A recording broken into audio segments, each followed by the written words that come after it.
అందరికీ ధన్యవాదాలు. నా పేరు నవీన్ కుమార్. మా ఊరు వచ్చేసి అగ్రహారం, రొల్లా మండల్, సత్యసాయి డిస్టిక్. మేము మామూలుగా ఇది పత్తి పంట పండిస్తుంటాం ఎక్కువ అధికంగా. గ్రామీణ వ్యవసాయ వాతావరణ సేవా పథకము అనంతపురం వారు వారానికి మంగళవారం, శుక్రవారం 2 రోజులు మనకి వాతావరణ శాఖ వాళ్ళు మనకి అందజేస్తారు.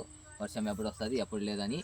మనం ఇంకోటి ఏదైనా పిచికారీ చేయాలన్నప్పుడు మనం ఇది చేయాలన్నా మనకి వర్షం వచ్చింది అనుకో, మనం చేసిన పిచికారి కానీ మనకి ఇది వేస్ట్ అయిపోతుంది. మనం 2000 3000 డబ్బులు పెట్టి తీసుకొస్తా ఉంటాము. మనం స్ప్రే చేస్తాం మార్నింగ్. ఆఫ్టర్నూన్ వర్షం వచ్చిందంటే మనం ఏ మందు కొట్టినానో అది దానికి ప్రయోజనం ఉండదు. మామూలుగా మనం ఒక్క చెట్లు పండిస్తూ ఉంటాం ఎక్కువ.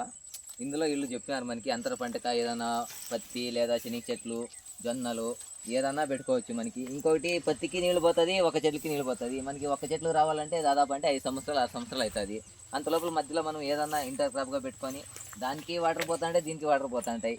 దాంట్లోనే కలుపుతూ ఉంటాము, దీంట్లోనే కలుపుతాం. ఏమంటే మనకి రెండింటికి అనుకూలంగా అవుతుందని చెప్పి వీళ్ళు మనకి ఐడియా ఇచ్చడం వల్ల నేను దీంట్లో పత్తి పంట పెట్టినాను.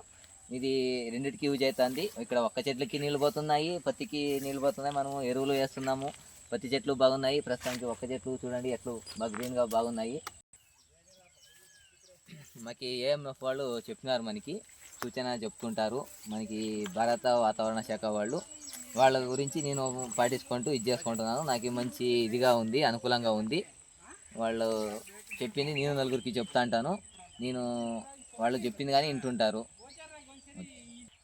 భారత వాతావరణ శాఖ వారికి ధన్యవాదాలు.